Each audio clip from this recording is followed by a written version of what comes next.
Jack Parsons had a sex magic partner in the OTO named Marjorie Cameron.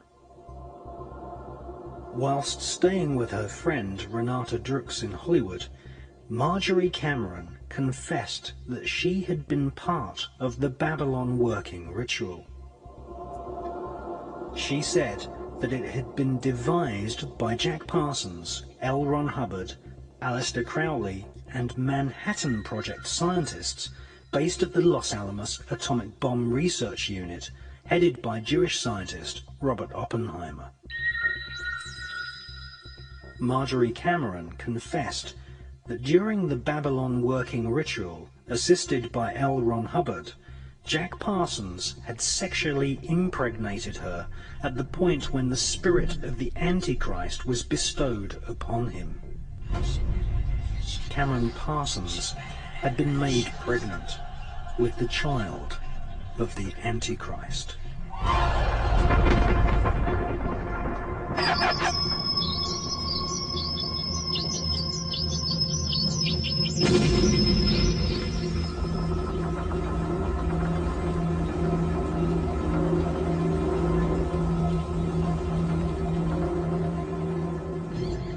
They were breeding what the Kabbalah describes as a golem, or a golem.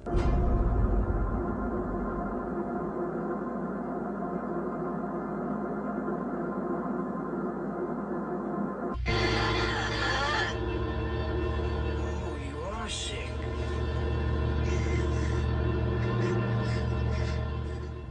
A golem is an artificially created humanoid, usually made from dead human body parts, which is animated by the magician chanting incantations and mantras.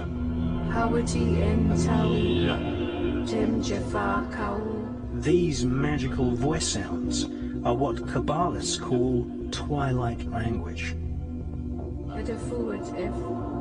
Isaac Bashevis Singer, winner of the Nobel Prize for Literature, once wrote, "The Kabbalah teaches that dead matter is not really dead, but can be brought to life as a golem by chanting mantras. The Talmud speaks of Rabbi Rava, who had the power to create golems. We are living in an epoch of golem makers right now." My next guest was used also in worshiping the devil, participated in human sacrifice rituals and cannibalism. She says her family has been involved in rituals for generations. She is currently in extensive therapy, suffers from multiple personality disorder, meaning she's blocked out many of the terrifying and painful memories of her childhood. Meet Rachel, who is also in disguise to protect her identity. You come from generations of ritualistic abuse? Yes, my family has an extensive family tree, and they keep track of who's been involved and who hasn't been involved. And it's gone back to, like, 1700. And so you were... Right. I was born into a family that believes in this. And does everyone else think it's a nice Jewish family? From the outside, you appear to be a nice Jewish girl? Definitely. And you all are worshiping the devil inside the home? Right. There's other Jewish families across the country. It's not just my own family. Really? And so who knows about it? Lots of people now. I talked to a police detective in the Chicago area, and several of my friends know, and I've spoken publicly before. And so when you were brought up in this kind of evilness, did you just think it was normal? I've blocked out a lot of the memories I had because of my multiple personality disorder. But yes, I mean, it's like if you grow up with something, you think it's normal. Mm-hmm. I always thought. So what kinds of things? You don't have to give us the gory details, but what kinds of things went on in the family? Well, there would be rituals in which babies would be sacrificed, and you would have to, you know... Whose babies? There were people who bred babies in our family, no one would know about it. A lot of people were overweight, so you couldn't tell if they were pregnant or not, or they would supposedly go away for a while and then come back. The other thing I want to point out, not all Jewish people sacrifice babies. I mean, it's not a very peaceful thing. This is the first time I heard of any Jewish people sacrificing babies. But anyway, so you witnessed the sacrifice. Right. When I was very young, I was forced to participate in that, in which I had to sacrifice an infant. And the purpose of sacrifice is to what? Is to bring you what? What are you sacrificing for? For power. Uh-huh. Power. And so, were you ever used? Were you ever used yourself? I was molested. I was raped several times. Mm-hmm. And what's your mother doing? She's in all of this. What's her role in all of this? I'm not exactly what her role is. I haven't, recovered all of my memories, but her family was extremely involved. Mm-hmm. She brought me to it. Both of my parents brought me to it. And where is she now? She lives in the Chicago metropolitan area. She's on the Human Relations Commission of the town that she lives in, and she's an upstanding citizen. Nobody would suspect her. Were you raised with a sense of right and wrong, Rachel? Yeah. I mean, it's like I had both. I mean, to the outside world, everything we did was proper and right, and then there were the nights that things changed, that things just got turned around. What was wrong was right, and what was right was wrong. That's what helps to create to develop MPD. Mm-hmm. Multiple personalities. Right. Now, in your family, did you all call it worshiping the devil? No, or I don't know. It was just evil, these things you did. Right. Well, I said it was evil, and they said it was good.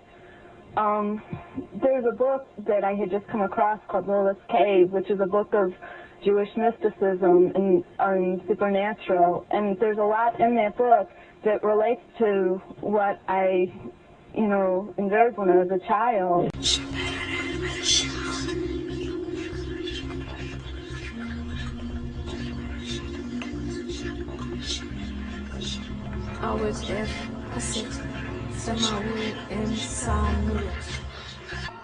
Interestingly, the devil in Rosemary's Baby is played by none other than Anton LaVey, founder of the American Church of Satan.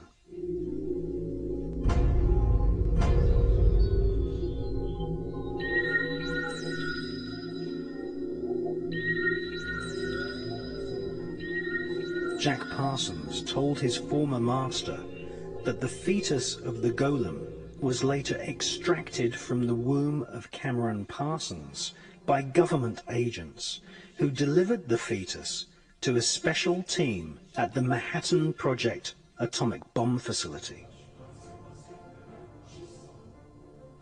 American author Michael Hoffman, in his book Secret Societies and Psychological Warfare, speculates that the golem fetus may have been placed inside a giant 25-foot long, 12-foot in diameter canister, which was photographed at the Los Alamos atomic bomb test range. This mysterious canister was nicknamed Jumbo. It was made of solid lead and cement.